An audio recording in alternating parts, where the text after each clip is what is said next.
एक। जीव द्रव्य यानी प्रोटोप्लाज्म शब्द किस वैज्ञानिक द्वारा दिया गया था? Option A Huxley, option B Robert Hooke, option C Purkinje, option D Schleiden. उत्तर है सी पुरकिंजे। प्रश्न 2। किस वैज्ञानिक ने जीव द्रव्य को जीवन का भौतिक आधार यानी फिजियोलॉजिकल बेसिस ऑफ लाइफ के रूप में परिभाषित किया था? Option A Purkinje, option B Huxley, option C Robert Brown, option D Kramer. उत्तर है बी हक्सले। प्रश्न 3। कोशिकीय तरल यानी सेल्यूलर लिक्विड या जीव द्रव्य को किन दो प्रमुख भागों में विभाजित किया गया है? ऑप्शन ए कोशिका भित्ति और कोशिका झिल्ली, ऑप्शन बी केंद्रक और कोशिकांग, ऑप्शन सी केंद्रक द्रव्य और कोशिका द्रव्य, ऑप्शन डी लिपिड और प्रोटीन। उत्तर है सी केंद्रक द्रव्य यानी न्यूक्लियोप्लाज्म और कोशिका द्रव्य यानी साइटोप्लाज्म। प्रश्न 4। जीव द्रव्य के बारे में निम्नलिखित में से कौन सा कथन सबसे सटीक है? ऑप्शन ए हक्सले ने जीव द्रव्य शब्द दिया और इसे जीवन का भौतिक आधार बताया, ऑप्शन बी पुरकिंजे ने जीव द्रव्य को जीवन का भौतिक आधार कहा, ऑप्शन सी पुरकिंजे ने जीव द्रव्य शब्द दिया जबकि हक्सले ने इसे जीवन का भौतिक आधार कहा, ऑप्शन डी रॉबर्ट हुक ने जीव द्रव्य की खोज की और उसे कोशिकीय तरल नाम दिया। उत्तर है सी पुरकिंजे ने जीव द्रव्य शब्द दिया जबकि हक्सले ने इसे जीवन का भौतिक आधार कहा। प्रश्न 5। कोशिका भित्ति की खोज का श्रेय किस वैज्ञानिक को दिया जाता है? Option A Robert Brown, option B Robert Hooke, option C Kramer वन्नागाली, option D Antonie van Leeuwenhoek. उत्तर है बी रॉबर्ट हुक। प्रश्न 6। निम्नलिखित में से किसमें कोशिका भित्ति नहीं पाई जाती है? ऑप्शन ए पादप कोशिका, ऑप्शन बी प्रोटोजोआ कोशिका, ऑप्शन सी जीवाणु कोशिका, ऑप्शन डी कवक कोशिका। उत्तर है बी प्रोटोजोआ कोशिका। प्रश्न 8। पादप कोशिका भित्ति के घटकों में निम्नलिखित में से कौन सा शामिल नहीं है? Option A cellulose, option B pectin, option C hemicellulose, option D lignin. उत्तर है डी लिग्निन। प्रश्न 9। जीवाणु की कोशिका भित्ति का मुख्य रासायनिक घटक क्या है? Option A chitin, option B cellulose, option C phospholipid, option D peptidoglycan. उत्तर है डी पेप्टाइडोग्लाइकन। प्रश्न 10। पेप्टाइडोग्लाइकन को किस अन्य नाम से भी जाना जाता है? Option A chitin, option B murein, option C pectin, option D lipoprotein. उत्तर है बी म्यूरिन। प्रश्न 11। कवक यानी फंगस की कोशिका भित्ति मुख्य रूप से किस पदार्थ की बनी होती है? Option A murein, option B pectin, option C chitin, option D hemicellulose. उत्तर है सी काइटिन। प्रश्न 12। कवक की कोशिका भित्ति बनाने वाला पदार्थ यानी काइटिन किस अन्य संरचना का भी निर्माण करता है? ऑप्शन ए पौधों का आंतरिक कंकाल, ऑप्शन बी जीवाणुओं का फ्लैजिला, ऑप्शन सी कीटों का बाहरी कंकाल, ऑप्शन डी जंतुओं की कोशिका झिल्ली। उत्तर है सी कीटों का बाहरी कंकाल। प्रश्न 13। कोशिका भित्ति के दो प्रमुख कार्य क्या हैं?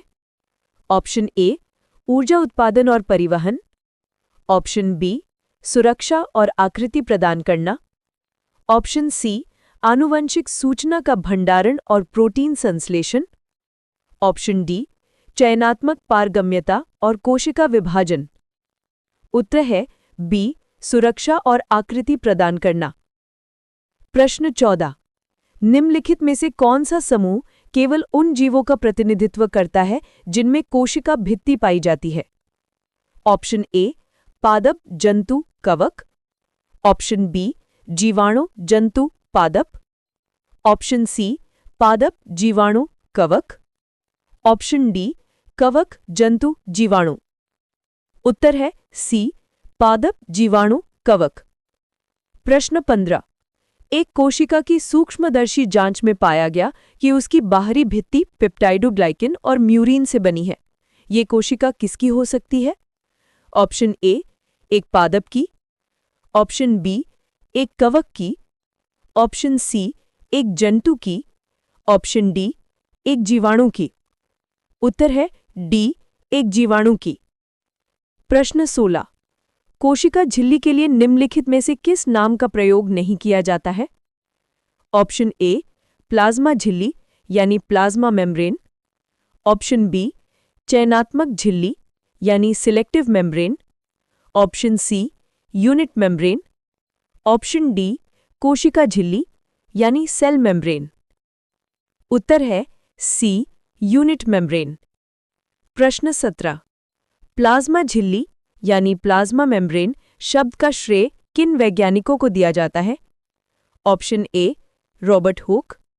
ऑप्शन बी, पुरकिंजे और हक्सले। ऑप्शन सी, क्रेमर व नगाली। ऑप्शन डी, श्लाइडेन और श्वान। उत्तर है सी, क्रेमर व नगाली। प्रश्न 18। कोशिका झिल्ली के संबंध में निम्नलिखित में से सबसे सटीक कथन कौन सा है? ऑप्शन ए, रॉबर्ट हुक ने प्लाज्मा झिल्ली की खोज की और उसे ये नाम दिया। ऑप्शन बी, क्रेमर व नगाली ने कोशिका झिल्ली की खोज की। ऑप्शन सी, रॉबर्ट हुक को खोज का श्रेय दिया गया है जबकि क्रेमर व नगाली ने प्लाज्मा झिल्ली शब्द दिया। ऑप्शन डी, पुरकिंजे ने कोशिका झिल्ली को चयनात्मक झिल्ली कहा। उत्तर है सी, रॉबर्ट हुक को खोज का श्रेय दिया गया है जबकि क्रेमर व नगाली ने प्लाज्मा झिल्ली शब्द दिया। प्रश्न 19। कौन सी संरचना सभी प्रकार की कोशिकाओं पादप जंतु कवक जीवाणु में पाई जाती है? ऑप्शन ए, कोशिका भित्ति। ऑप्शन बी, कोशिका झिल्ली। ऑप्शन सी, केंद्रक। Option D, chitin. उत्तर है बी, कोशिका झिल्ली। प्रश्न 20।